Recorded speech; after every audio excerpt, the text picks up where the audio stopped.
vaker, die stuurde me een appje. Ik zei, we gaan erin, joh. Dus toen wil je me heen stoot. En eerst maar even dat ik naar water laai, eerst maar even wat muziekje. En toen uiteindelijk bewees hier wat begon, en het kraken heel boord en ik denk, het wordt niks, joh, het wordt niks. Toen wil je uiteindelijk maar een beetje die sletten gaan en uiteindelijk weer het hartstikke mooi is, hartstikke mooi dik en dat is geweldig, ik had het nooit verwachten.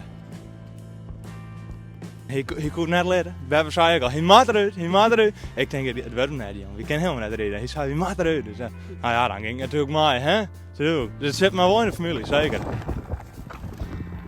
Het zien van de natuur, dat is prachtig, hè. En dat je daar wel om je heen.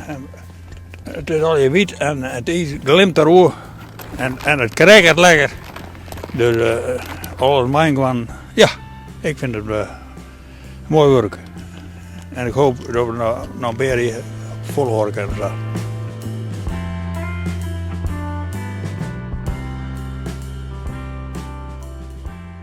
Hier wacht ik al heel lang op. Ik denk echt heel voor de sneeuw. Ik denk aan, misschien kunnen we oorweken wel schaatsen. Ik denk kerst op het taart. En dan ken ik, nou, dat is geweldig. Prachtig, man.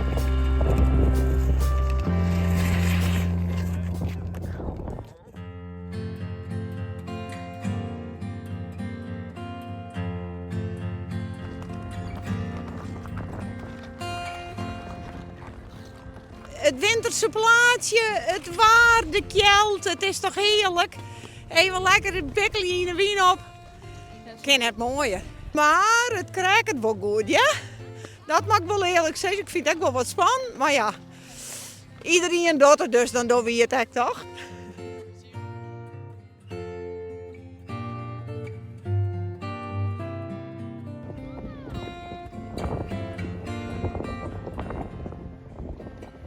De beste plek best schaatsen kisten zo snel mogelijk. Hè? Toen is het een beetje waar is en het vriest waar, dan kist je het eerste terug. De eerste baan ben naar diep, de veert ben naar diep, de sleet ben naar diep.